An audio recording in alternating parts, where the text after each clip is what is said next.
Yo, what's the deal, people? Hey, about to get into this story of Moochie. I'm gonna react to it. Man, it's a deep one. It's out of Florida. I think it happened back in 2016. And I think part of it might be still going on a little bit now with appeals and all that stuff, but I think the meat of it is in this 5-part series I'm finna drop for y'all. So I'm gonna make a playlist and we're gonna call it Moochie Story. And we're gonna watch and see what's the deal is. It's I've watched parts of it. I ain't gonna lie. I watched parts of it because I recorded this video. This will be my third time, but I wanted to make sure the sound was right for y'all because my mic was acting up. But I think I got it figured out now. So yeah, we're gonna watch this 5-part series, y'all. So make sure y'all stay tuned. Make sure y'all subscribe, ring that bell so y'all know when I post. We gotta get these numbers up, baby. And but yeah, I'm not gonna bore y'all with it, but I think it's kind of interesting. So you can see how the Justice Department work with prosecutors and defenders, and man, just the years of life. It's crazy. But anyway, y'all stay tuned with me. I'm gonna leave the original video down in the description also, so y'all can if y'all want to go watch it over there without seeing my handsome self in the corner. But hey, you might as well watch it here. I got it in that 4K for you. I got myself in 4K for you. Sorry about the little harsh lighting. Y'all gotta forgive the construction going on in the office and everything, but hey, you in here finna get it. Anyway, let's watch this video, y'all.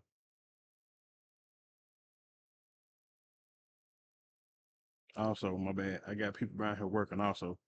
So if you see somebody walk around, don't worry about it. Just watch the video.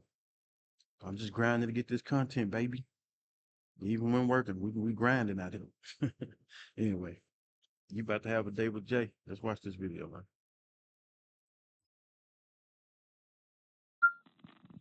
What is your emergency? My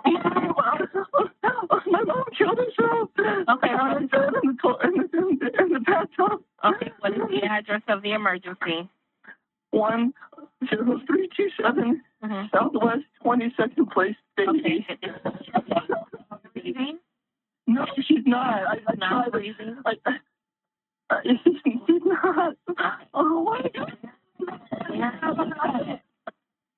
She's cut all over herself. I got her neck. She cut her neck? I don't know. You know what? I don't know. There's a murder.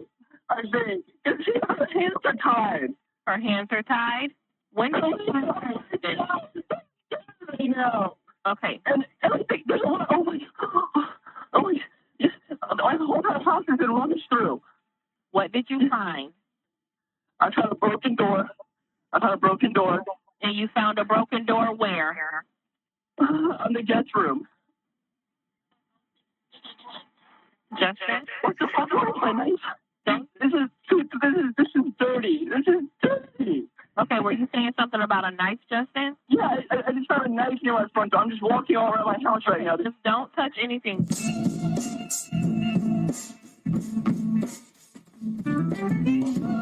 Cold eyes upon me, they stare. People all around me, and they're all in fear. They don't seem to want me, but they won't admit. I must be some kind of creature if they're having fear. Having a hard time in this crazy town. Having a hard time. There's no love to be found.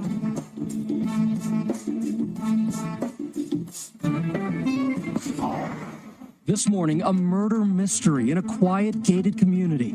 Jill Halliburton Sue found dead in her bathtub. Jill Sue is related to the Halliburton oil empire. Her great-uncle founded the company. Police say her husband, Dr. Nanyao Sue, was at work Monday morning and told them when he couldn't see his home surveillance cameras on his computer, he called his oldest son to check on the house. An autopsy now confirms the woman was murdered, but how and why is still unclear. And by all accounts, all seemed normal before this incident. In fact, the victim had just gotten back from a vacation to Malaysia. And this morning, police say they still don't have a suspect or even a person of interest, and they certainly haven't revealed any possible motive for this murder. At this time, this is a very active investigation. We did find a door that was broken, suggesting the house could have been broken into, a room reportedly ransacked. Police are now canvassing that gated neighborhood, even diving into nearby canals. At 6, police make an arrest in the death of a woman whose body was found last week inside a gated community in Davie. And the suspect, just 20 years old, police say he may have gotten spooked while trying to rob her. His name is Deontay Rosales. He's being booked into the Broward County Jail as we speak. Investigators say it appears Rosales was burglarizing the home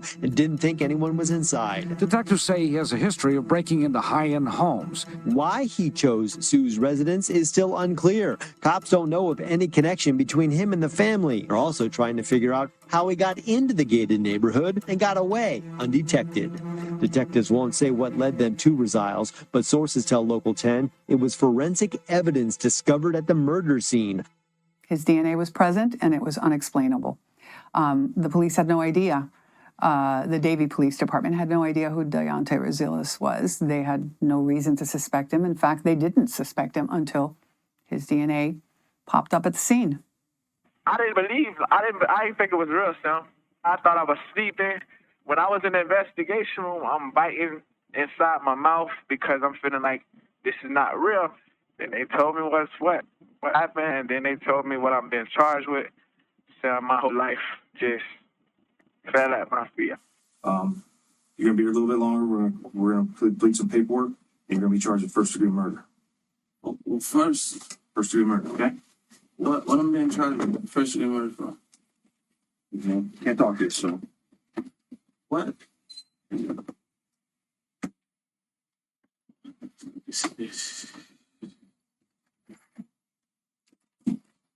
When I realized it was real, Sam, was when they stripped me of all my clothes.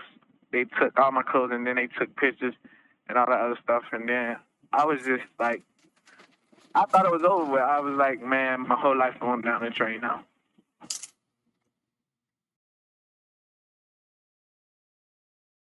My bad.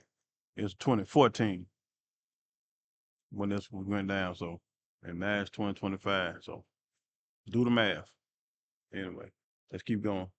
I'm gonna try not to keep stopping it on long, but hey, I just wanted to correct myself.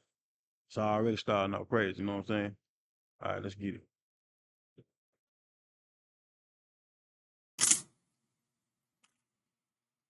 It's been 2 weeks, and we don't get all of the information and all of the discovery as of yet.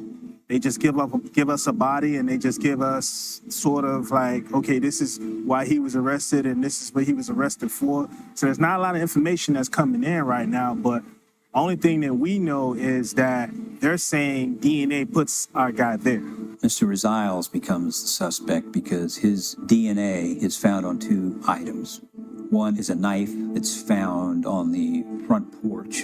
And ironically, I believe the knife was matched to a knife collection that the son had in his bedroom. And the other is a green belt that's found just inside the front door on a rug there.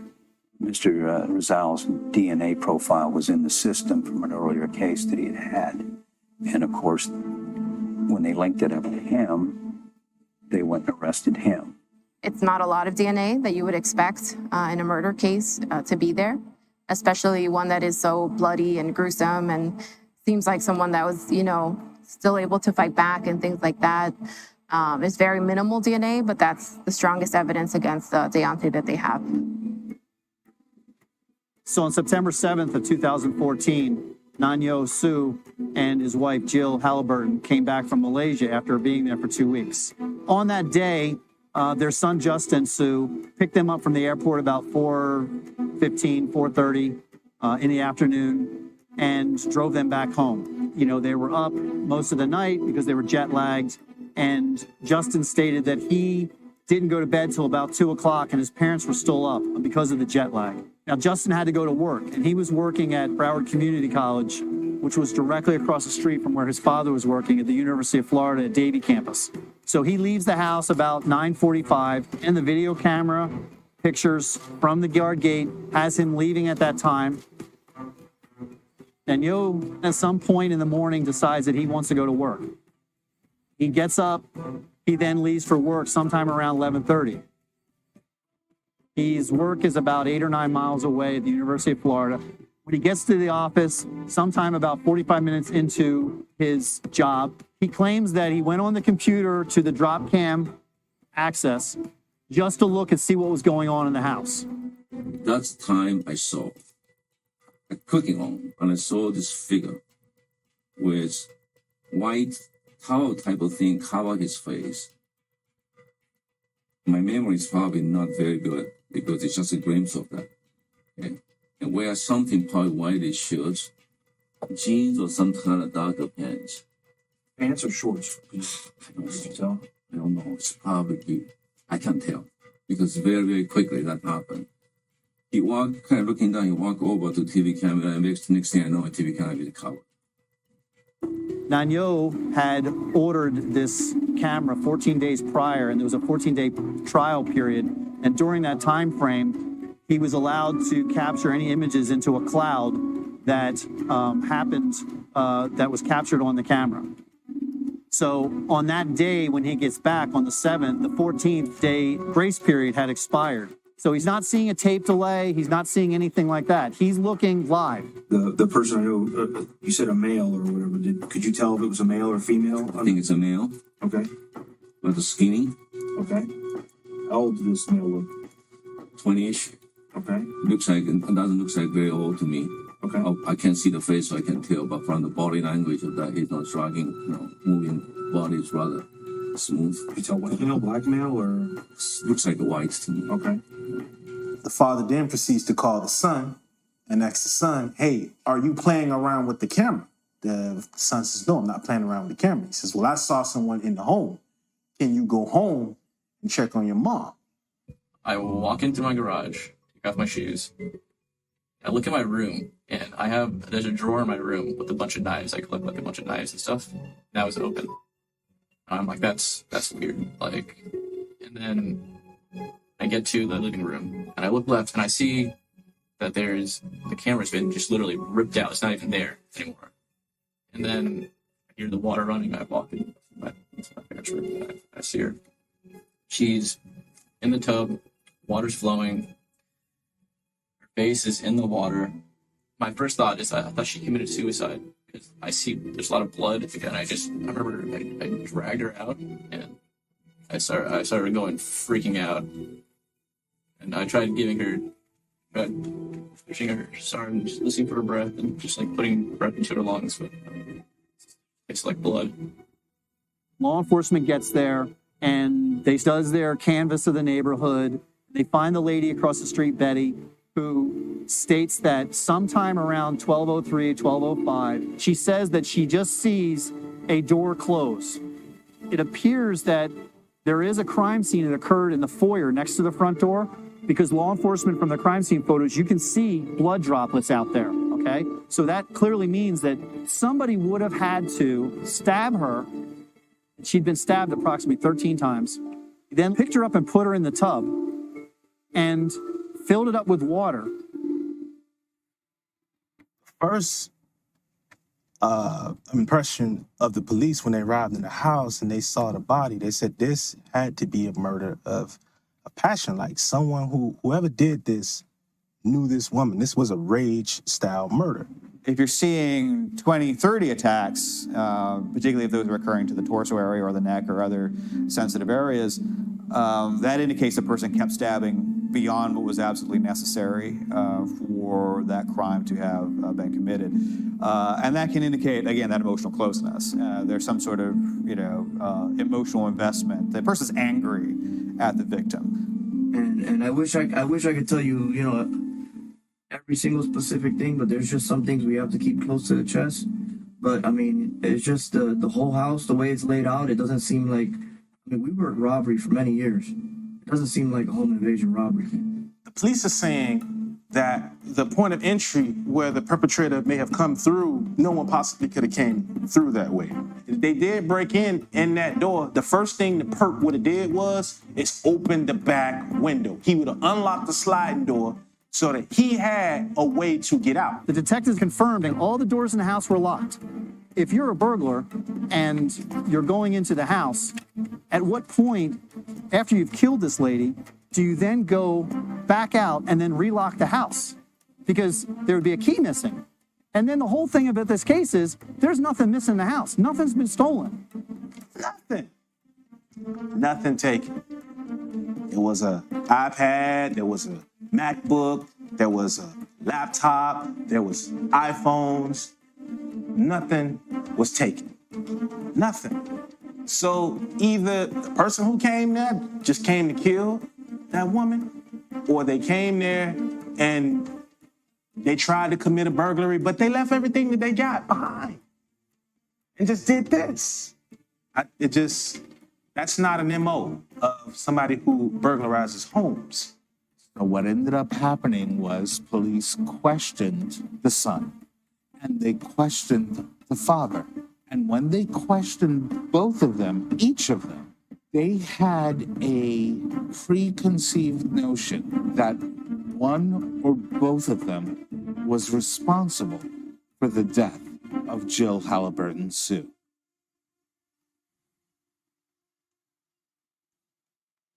Let me ask you this. There seems to be a lot of guilt there, as when he talks about his mom, he says that she was like ashamed of him.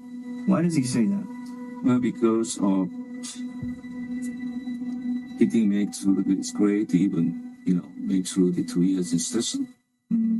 He basically dropped out. And my wife, having a professor like me as a husband, probably expect a lot from him. And he probably always feel pressure that he have to. He didn't. Can I speak to you one more thing? Sure. So, when we are gone to Malaysia, my wife told me that she happened to be seen online on the camera in our dining room, had a camera, that my son obviously sneak out to the front, the sliding door, from there, come back from the other door, from a bedroom or he have a little pass through, and then she covered her face. He covered his face. Okay, my son covered his face, and then next thing you know is that he put that towel or something on top of the camera. That was why you guys. That's where we are in. So I know that it's the reason why initially I suspect this person I saw in the mask, maybe him, because he's trying to put a prank on me. Why would he say that? Have you ever done that? I've thrown shit like over the camera. Have you ever put something around your face, messing around, and No, I your haven't. mom saw it and said, "Oh, you're silly" or whatever? No. Sure about that? Yeah. There's something on my face. Cover up my face. You sure about that? Yeah. That both your parents were like thought it was funny at the time, but it wasn't, and they told you don't do that again. What? Put something over your face? Over my face? No. You never wore anything over your face, did that? Mask or anything like that? And like scare the camera or something like that? No. Yeah, like to mess around with them while they were away. No. Well, when we were in Malaysia, he did that. So my wife was kind of telling him that, did you do this in front of the camera and come back and cover your face and flap this one here? And he said, yeah. So three of us just laughing because my wife said, you're so bastard. We're just laughing at them. And whoever did this, know where the security camera is. Because both of them didn't unplug and say that they know this camera. So let me ask you, Man, who acts like that? That boy look good as hell to me. I'm just saying. Mm. Who knows where these security cameras? My son. Boom. Who knows where the security cameras? My son. And so when they questioned him for hours and hours and hours. They made it clear that they believed Justin Sue was a suspect. They thought mom is dead, dad is gone, son finds the body, he's your killer. The fuck is screaming? Dude, I can't. Shut the fuck down. Man, I've been in this room way too long, man. Hey, listen. A lot of the stuff that we talked about earlier, the stuff you told us, doesn't make sense. What do you mean? Are you saying that I did it? Yeah. Holy crap! Oh my! No, I didn't. I would never do that, That's dude. bullshit. Oh my god! Oh my god, what? What's so hard to believe? I did that! I would break into my own. Nobody broke that fucking house. Stop playing this fucking game. You know how long we've been doing this fucking job? A long time. It's horrible that you guys would even think that I would fucking do it. I'm sorry, but You're sorry. I'm gonna go fucking. Oh no. Dude! Yeah. I didn't do it! Your dad tells you there's somebody inside your house and he sees on a camera. Yeah. And your first thought is to go home and shut up for a minute. Your first thought is to take off your shoes and go in your bedroom first? Yeah. What's wrong with that? I was gonna check it out. I had a knife in my hand. What knife did you have in your hand? What? I had a pocket knife. Which one? The one from my car. What does it look like? It was just in my pocket, dude. Where is it now? It's in my car still. I put it back in my car. What does it look like? It's black. So you put that back in your car before the cops got there? No. You said you had a knife in your hand. Fuck, you guys are putting shit in my hand. You're saying it, man. When did you have an opportunity to go to your car? When I was in my car when I dropped it. What? When did you have an opportunity to go to your car? When I got out of the car? When did you ask you again? You're a smart guy. I'm not trying to insult you. That whole thing with the knife, I made up. Because when you told me, like, why would you go in the house? Because I was defending myself. Made it up. Yeah. That's the problem. Keep it a buck with me. Anybody else who would have came up with that story will be in handcuffs right now. Just to change that story that one time, that obvious lie will be in handcuffs right now. Game, set, match. They wouldn't look at nobody else. Keep it a book.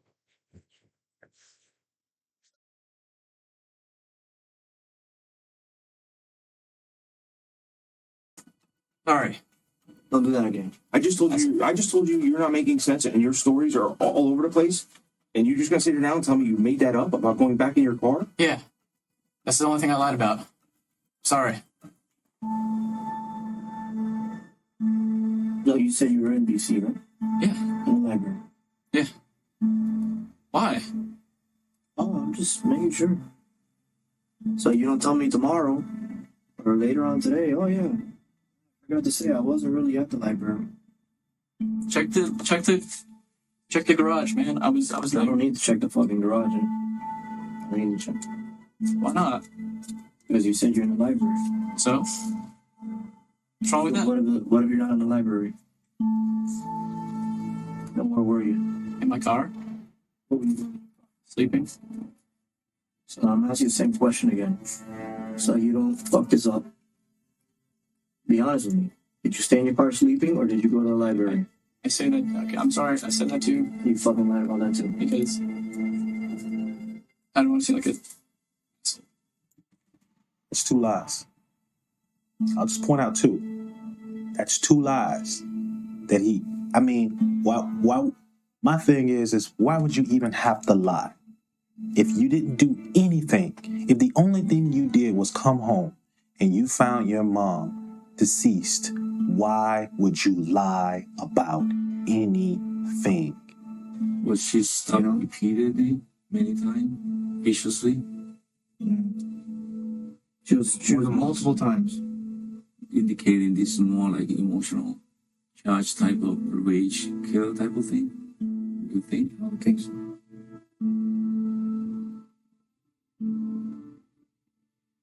Why he tied her up? Why he tied her up? It's his mom. He didn't have to tie her up. You grabbed your mom, you pulled her out of the tub, right? So there, you would have had blood on your hands there, right? Because you didn't put any gloves on when you pulled your mom out of the tub. You didn't have time to. While you walked through the house, you would have touched the sliding door, which means you would have blood on the sliding door handle of your mom's. Yes. And you would have blood on the lock on the front door of your mom's. Yeah. Yes. Do you agree with me? Yes, I agree with you. That should have. That should be there. And if there isn't, what does that mean? That none of those things happen. I guess I don't know. Yeah. And you know, that's the reason why I really want to talk to somebody. I need the lawyer representation. Okay. I'm trying to be very cooperative, and you have been. You know, I try to tell everything I know, and you have been. I wouldn't say that you haven't, but since my son is still my son, I would accept the truth that he did it. But before that, we need to make sure that everything is done fairly. Okay, everything, first of all, is being fair. Okay? We're not trying to trick anybody or anything like that. Okay, and you just said that if he did it, you would accept it? Is that what you said? If in truth, if the total truth come out that he did it, I totally accept it. If I found out I was wrong, I'd seriously consider a career change. Oh my God. Oh my God. Oh my God. Oh my God. No, someone's trying to frame me, man. If you're saying someone trying to frame you, the only one that's capable of framing you is your dad. Would your dad frame you? You can't lie to the police of Broward County on a murder charge. You can't lie. Ask some of the people that are down there at the main jail, can you lie about a homicide and get out the same night? No. Anytime you lie about anything in a homicide, your ass will sit. With them releasing the dad, I understand that. And I get that because, like I said, all his alibis and everything was Trump tight. But with them releasing Justin, based on the fact that he lied to them multiple times and he had been released, I don't know if they had enough to charge him, but he at least should have spent the night in jail. If we arrested people on suspicion alone, there'd be a lot of people arrested, and a lot of people wrongfully arrested, because obviously you suspect a lot of different people. But the police have to engage in an investigation until they have material evidence that tends to provide probable cause that someone committed a crime. You can't arrest somebody. And you can't arrest somebody because they told you that they were at work and then admitted they were sleeping. Justin was a kid who was under kind of strained circumstances from his parents. He went to college for 2 years because he flunked out. His parents made him come home. He'd only been home for a couple of months at the time. So clearly he's kind of like on probation with his parents. And I can only imagine, you know, the dichotomy of that with a dad whose whole life is academics. Dr. Sue is obviously a very decorated professor, and he's very well regarded in his profession. And, you know, the fact that Justin struggled a little bit at school, I mean, I can understand the dynamic of the relationship. It definitely seemed, I think, you know, from both the father and son that there was tension in that relationship.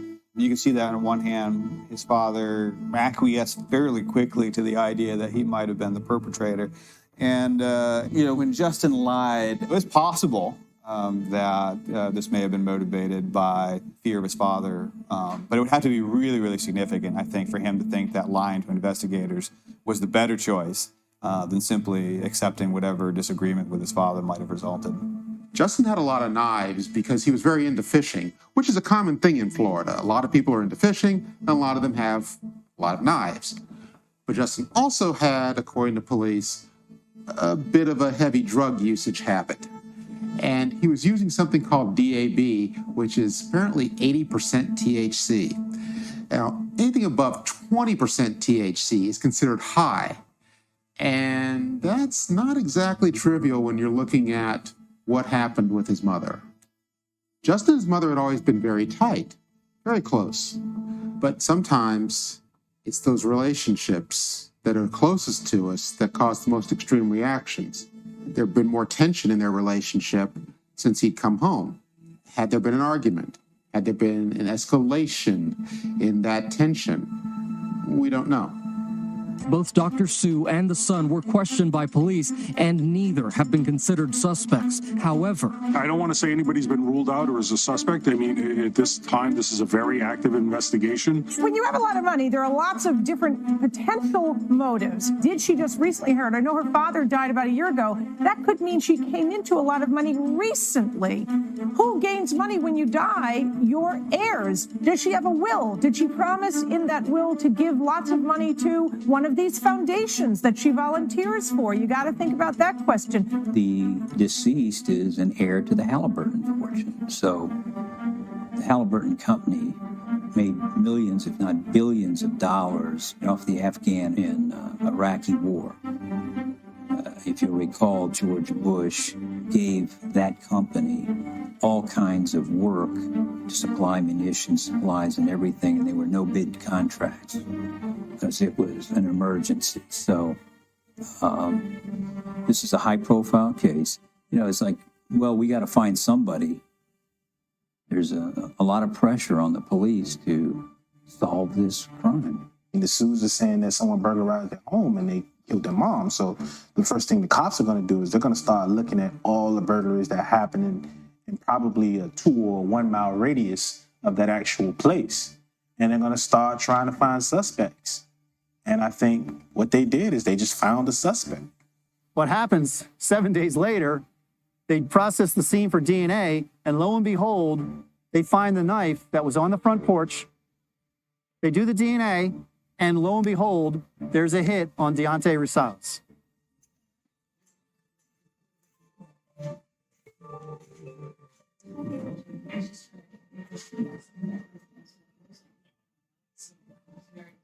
The South Santi, the well South Santi.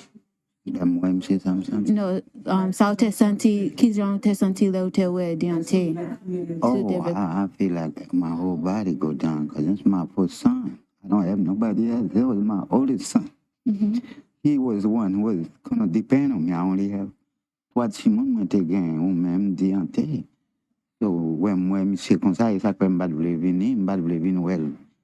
Non, un corps. He said that he just felt weak. You know, Deontay is his firstborn, and you know that's all he depended on as being the oldest. So he kind of depended on Deontay a lot. He said it's very emotional for him. I think, you know, seeing Deontay in the position that he is and being a father, knowing that he's. I ain't never seen nobody translate English into English. Sorry. Let's get back to it. Helpless right now. Like he can't do anything to help his son, that he can't hold his son. You know what I'm saying? So I think it's very, like, he's very emotional about it, you know? Yeah. It's okay, Daddy. What's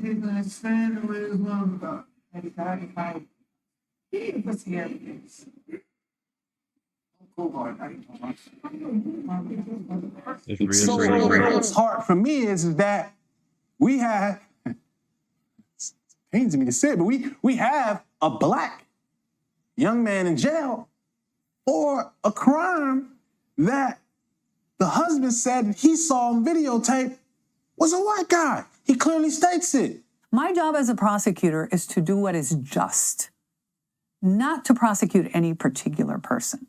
When justice demands that a particular person be prosecuted because all the evidence points to that person, then that's what we do. But if the Man, that evidence pointed to the damn son. She full of shit. I don't care what you say. They twist their self-impressors trying to damn explain that bullshit that they do. The percentage of the DNA and all the other kinds of crap. Come on, man. That's the circumstantial at that point. They may as well make DNA inadmissible in court just like they do lie detector tests. I don't even know why the hell they make you take the damn thing. They can't use it in court. Because, I mean, if you got some DNA present and it's a minuscule amount, don't nobody hear the minuscule amount. They hear DNA present, and since they done propagandized DNA in the courtroom and in the media as if it's surefire and it means that somebody did something, people don't look at the fact that The man could have sneezed a block away and got DNA on that damn knife. As long as they found it on there, that means he did it. That's bullshit, man. That's bullshit. That son did that shit. I don't care what nobody say. Sorry about my language, but that's crazy. To get back into it, I try to stop stopping, but it's irritating me. It's a lot of black folk in jail over some shit they didn't do. That's the reason why. Then when they do those programs, when they get people out of jail, a lot of them people are black. A lot of them are black. Just saying. Evidence had pointed somewhere else, we would have followed it. And that's why I looked at as much stuff as I could possibly, look at to ensure that we were on the right path. And we were. I guess their theory is that when he saw her there, he decided to kill her so he wouldn't get caught, is what I'm guessing they're going to go forward with. But it's very different than what we've seen from Deontay Brazil's past. He doesn't have violent offenses like this where he's ever hurt someone, stabbed someone. He's a burglar. He is somebody who breaks into homes, steals, and leaves. He does not hurt people. He does not kill people. He does not maim people. There's no way he did that. No way. I never had a problem out of Deontay fighting and all that. No. He was a good child. A loving, caring child. Always wanted to do something to help somebody. I clean up this. I help you with that. You want me to cook? You don't know how to cook. I learned. He was Moochie. Asked questions. He want to know everything. So yeah, he had plenty of questions. He got a outbursting personality. He could be the life of the party, the center of attention. I mean, I always felt like I was independent. I didn't want to depend on my mama. So when I was little, like 11 years old, we were selling avocados. We had avocados in the back of the house. We were selling avocados or mangoes. And then I learned about selling candy. I started selling candy, and then from selling candy, it went to washing cars, and from washing cars, it went to cutting grass. He wanted to be a singer. He went from singing to cooking, from cooking to landscaping. From landscaping, then he took a trade in automotive. Me and him are about the same age. He used to come up here when he could have been maybe 13, 14 years old, and he used to always ask my dad for a job, but we were always busy staffed, and we had a lot of workers, so my dad would tell him, sweep up, help clean up, help the guys get the shop open up. He started doing that. He would ended up coming here every morning just to open up, make a little extra money, and he just wanted to work. He just wanted opportunity. And my dad ended up liking him as a kid because he worked hard. We spoke all the time as far as, what are you going to do with your life? You have to work hard, go to school, things like that. So, we kept that kind of conversation with him because to me, the kid seemed like he was college material. And, I used to tell him back in the days, you're such a smart kid, you might be the next president. If you go down where the Cheesecake Factory and you keep going like as if you're going towards the beach, they have a lot of big mansions, a lot of big houses and stuff. That's why I used to go and sell candy when I was little. Because, I always been infatuated with, the luxury of life and having a big house, nice car and stuff, whatever. So I used to go over there, even when I wasn't selling candy when I was there, I'd go over there as in motivation and determination, to become better and to get rich and find the happy families, wanting that happy family because it was just crazy. You just see a bunch of kids around and they're enjoying life, they're skateboarding, they're with their family and everybody's smiling and happy, but when you come back to your reality and your home or whatever, everybody's depressed or stressing about the bills or kids hungry and stuff. It just it was depressing. So I always used to try to escape my reality and go to my fantasy. So I used to go down there and I just walk on the beach and just see different things. Tends to be in South Florida. You're either comfortable or really have it, or you're scraping, you're just getting by. There's not a lot of this mushball middle where you're kind of comfortable, but you're not really scraping. You're not worried. Moochie used to be in a lot, man. He was coming up. He was just a little boy. Coming up around here. It's one of the best neighborhoods you want to get out and roll a little bit. So, yeah. Go to the side a little bit. Hi. I'm looking right here. All right. This one of the kids, I mean, the kids right here, they look for their one little minute of fame before she never knows. Hey, look what we got, in the hood, All our cars beat up, don't work. We got to push them, we got to walk, we got to catch the bus. So, hey, you try to get money the best way you can. But it's a struggle, it's a survival around here, man. It's not like everybody got the same opportunity, Some make it, some don't. We still living with ACs in the window right here. Third Ave, like you had the part that we stayed at, it wasn't all that bad. But then you had the other side on 3rd Ave and 13th that was bad. So my mom always used to tell us we couldn't go to that side or whatever because it's too bad. It's too much drug selling, people dying, prostitutes, a lot of stuff. And I was with my homeboy. My homeboy didn't want to go to the store that my mom usually have us go to. The day he convinced me to go down the street to the other store, that's the day when life had this change for me because I went down the street. I seen all these girls outside, beautiful women, booty everywhere. I seen all kind of the allure of the fast life. I seen big cars with big rims, people with a lot of money and all that other stuff. If you grow up and everybody's going to school and everybody's eating lunch, everybody, has the same opportunities, yeah, you learn that. But if you come up and you see everybody breaking their houses and everybody is, robbing and stealing and doing everything to get ahead for the newest clothes and the newest outfit, and you see that as a kid and that's your surroundings, that's what you grow up doing. It's part of the process. When you don't have nothing better else to do and you're looking at your situation, kind of make you feel like you need to do something, And unfortunately, when you think about doing something, the quickest way to do something is to do something wrong. Because wrong is right there every day in front of you, And wrong can make you money in this country.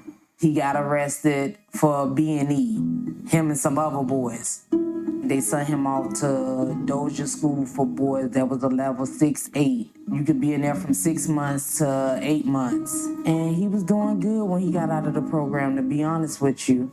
It's just, he got out here and continued hanging with the wrong people. I see a little bit of myself in him when I talk to him when I was younger.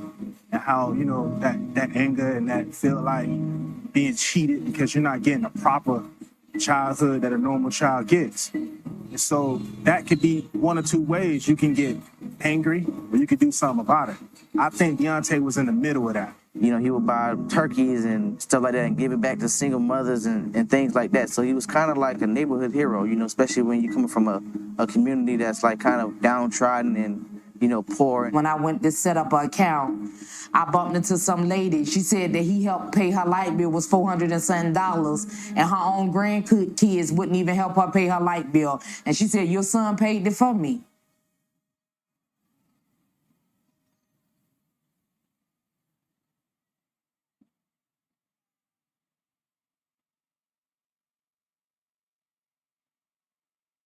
I've been in here since she was born.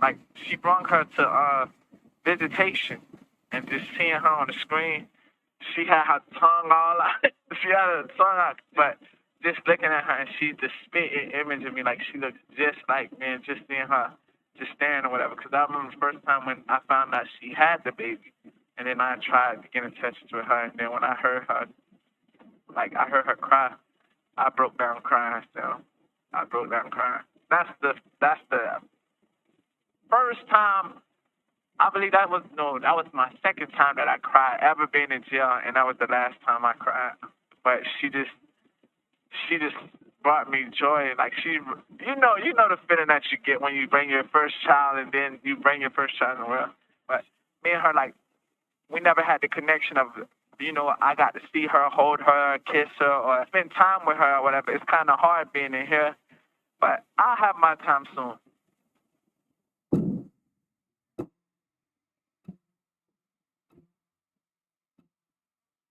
The state had the chance to file it as a regular murder case where he would have been facing just a life sentence, or they could charge it as a death penalty case, which they decided to do. And so for Deontay, it looks like they're saying that the way that the woman died was so heinous, atrocious, and cruel that it merits the death penalty from their point of view. The most significant reason for the committee to decide that this was a case in which seeking the death penalty is appropriate was the fact that Mrs. Sue was in her own home, that she was tied up, that she was alive for some period of time after being tied up, that she was placed in a bathtub, and that then she was brutally stabbed so many times. And you got to think about the terror. And if we don't do our job the best that we can, he's going to die. He's going to be killed by the state of Florida. That weighs very heavy on us. It's just, to be facing something that he's facing, which is death, with the lack of evidence that there is, it's just almost impossible to believe that our guy was even arrested in the first place for a murder. But this is Broward County, so.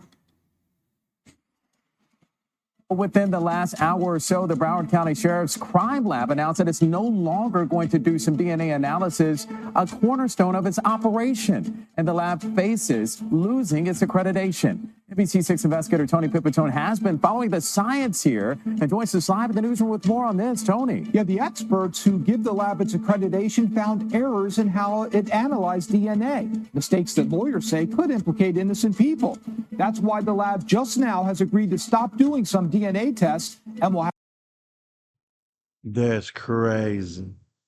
So if they stop doing it and possibly can lose their accreditation, then what did that have to do with all the previous cases that they worked on? They should all be flawed and tossed out. You know what I'm saying? Send that DNA to somewhere else and start putting the percentages of the DNA on them. Because from what I understand about DNA, you can share DNA with millions of other people, and there's certain markers that differentiate you from somebody else. So if all those markers ain't hit, it should be a no-go. That's just common sense. There ain't no common sense in the justice, baby. None at all. Have to pay another lab to do them. All this while it fights to keep its accreditation. Defense attorney Monique Brochu knew last year something was not right with DNA evidence coming from Broward's crime lab. It was the only physical evidence helping place her client, Javon Gibson, at the scene of an April 2010 murder. So Brochu brought in DNA expert Tiffany Roy, who found the Broward Sheriff's Crime Lab was misinterpreting DNA evidence, an accusation confirmed by a board that determines how crime labs should operate. The very first case that I ever consulted on for a defense attorney was a Broward County case, and it was done completely wrong. The case had a profile that I would consider to be unreliable. It was too limited information, too unreliable information, but Broward County went ahead and made an association with it, matched it to a defendant, and I didn't know how they could do that with this limited data. You're supposed to look at the sample independently of anything else. You're supposed to make a determination if that sample that you have, that partial sample, is enough to go forward with a match. Okay? But you're supposed to look at it independently of anything else. What was happening in the BSO crime lab is they were taking the mixed samples, they were extrapolating them out, realizing, okay, we have 3 partial samples of 3 people. Now, when they realized they couldn't go forward, they were supposed to stop. But instead of stopping at that point, what they were doing was taking the known samples, the people that they wanted it to be, okay? And they were saying, oh, look, here's Monique's client, and this one, we kind of match it, and it kind of is matchy, and okay, we'll do that one. And this one, okay, this is another guy, and it's kind of good, and it kind of matches here and there. Okay, we'll do that one. So it was like they were playing a game. Instead of doing what they were supposed to do independently, they were just trying to match it up with the known samples. The lab's accrediting agency board agreed the lab is making mistakes, using portions of DNA so minuscule they should have been disregarded, and being biased, considering the DNA of a suspect before deciding what portions of DNA recovered from evidence would be used to connect him to the crime. We all work for someone. Somebody pays our bills. We're influenced by that, no question. Some of the crime labs are paid by the state police. Some of them wear badges. in the lab? Do they have a special relationship with the police, with law enforcement? Of course they do. Most people who work in labs get all the information about the case. They may have emails sometimes from prosecutors, and the emails are like, we really got to get this guy. Does that have an effect on the science? Yes. Cognitive bias is real. It's well established.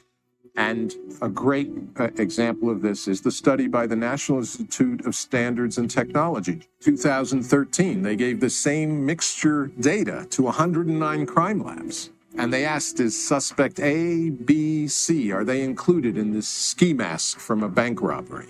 But they created the data so that for suspect C, it was really hard to tell whether C was included or not. 76 of 109 North American crime labs said suspect C is included. Suspect C was not included by the National Institute of Standard and Technology. It was a distractor.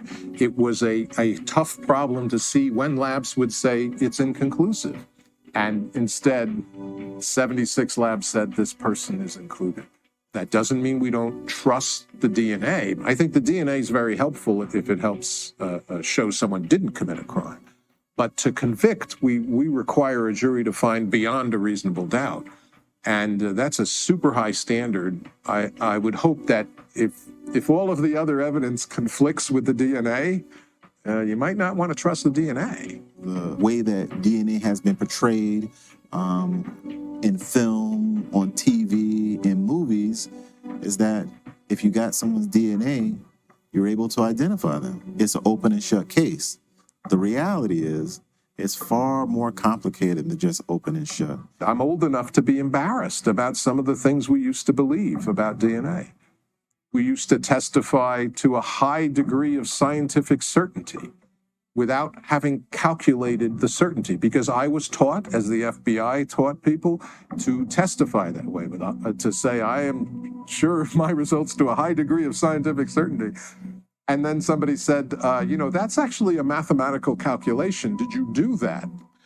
Because if we say Greg Hampikian could have contributed the DNA, we want to know, well, who else could have contributed? How many other people? DNA evidence cannot say that you are in fact a match.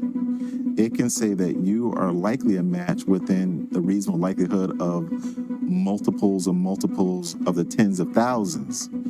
There's no exact 100% match, but the media has already convinced a lot of folks that DNA, if you have it, then you proved it. But it's a lot more complex. This calculation was part of my complaint that I filed against Broward initially, because they weren't using this right, and their accrediting body agreed with my assessment basically and found that there were some problems with the way they were interpreting these low-level mixed profiles and assigning weights to them for statistical purposes.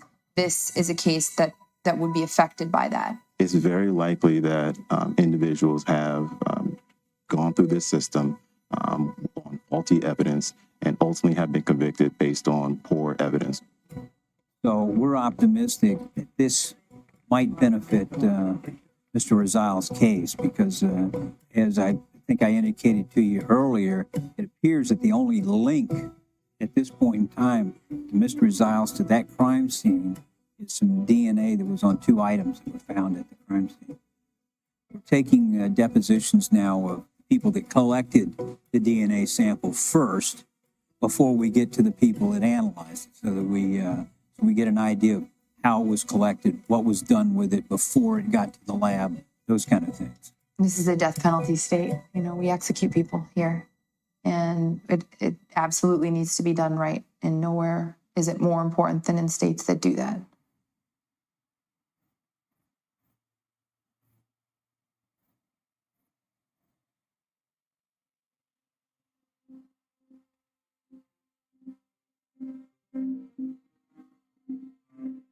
Every day, Sam, I promise you, every day I'm always planning, strategizing of how I can make the best of every situation and how to alter and change everything in life to make it better or whatever. Like, I'm driven to do it or whatever, but it's hard doing it when you're confined to a freaking cell 23 hours a day. and these people treat you like shit. It's hard. It's hard. Sam, if you know, like I told you, this place was like acted as a concentration camp for me. The stuff that they do to mentally torture you emotionally and all that spiritually, they did this in every way that they possibly could, but I still remain unbroken. Only thing they haven't done yet is kill me. I'm tired, Sam. I'm tired. Well, he wouldn't be the first person charged with a serious crime to feel that the system moves too slow. But as I explained to my client, you want to move it fast, go in and plead guilty.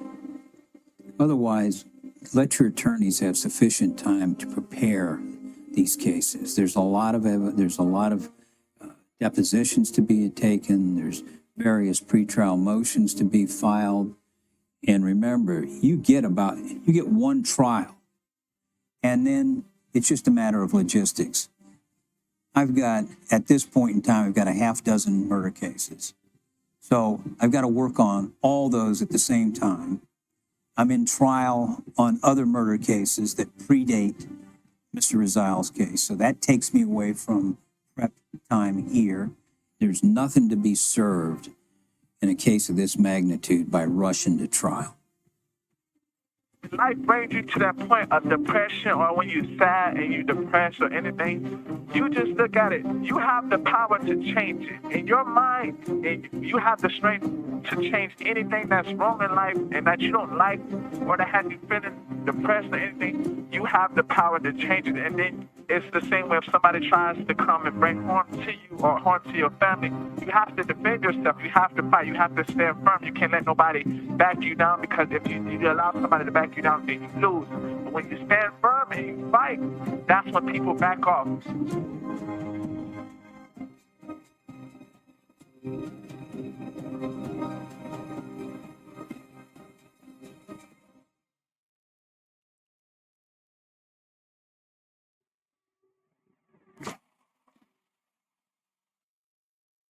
What just happened? 21-year-old Deontay Rosales had been in jail for almost 22 months. He went to the courthouse this morning for a hearing on whether he could someday face the death penalty. It's now been more than 13 hours since the murder suspect managed to make a mad dash from that hearing. NBC6 continues to cover all angles of this manhunt. SWAT teams went to work searching for Rosales, but it was too late. The Broward Sheriff's Office says that this is a violent criminal. He is armed and dangerous. If you see him, call police immediately.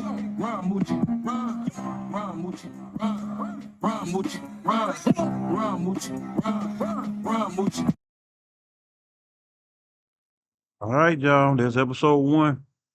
Look like things getting a little lit around here. It's like Moochie say he up out of there. Anyway, let's see. A little recap, man. Look like they're trying to pin this man with this murder. I still think the son had something to do with it, because their DNA is shiesty, and prosecutors gonna do what prosecutors gonna do. They just want their rate, that completion rate. You know, they got the son and they done lied 2-3 times. I mean, like the investigator said, if you ain't got nothing to, if you're not guilty of nothing, if you ain't had nothing to do with it, why lie? The truth will set you free. But I guess lying to set them free too, because they sent them on up out of there. So anyway, we doing this for, we doing this to shed light on Moochie's situation and everything. And like I said, I'm not trying to take away from the person who put their stuff together. They did a lot of editing and all that junk. Now, I appreciate it, but that was just a reaction. So y'all stay tuned. Like I said, it's 5 parts, so it's 4 more to go after this one. It might be a little bit more after that, but as of right now, all I seen was 5. Well, I hadn't seen all of them, but I've noticed it's 5 parts. So I'm gonna put the description to the original video down in the description. Well, the info to the original description, the info to the original video in the description is what I'm trying to say. Just in case y'all wanted to go support them, show them some love too. And make sure y'all hit that like, share, subscribe button. Let's get these numbers up. Going hard for y'all. Like I say, even with the construction going on behind me, we gonna get this done. Worked on my mic all day yesterday, so I wouldn't sound like a robot. I think I still sound like one in the middle of the video when I said it's sad, but when the daddy was crying, but I didn't have time to push all the buttons. But anyway, I try to keep the errors down to a minimum. But anyway, y'all keep watching, man. 4 more parts after this one. Watch this one. Keep watching. Share them with your friends. Tell them to watch my reaction though. Anyway, we're gonna stick with it and keep going. All right. Peace. See you on the next one. Stay tuned. Like, share, subscribe.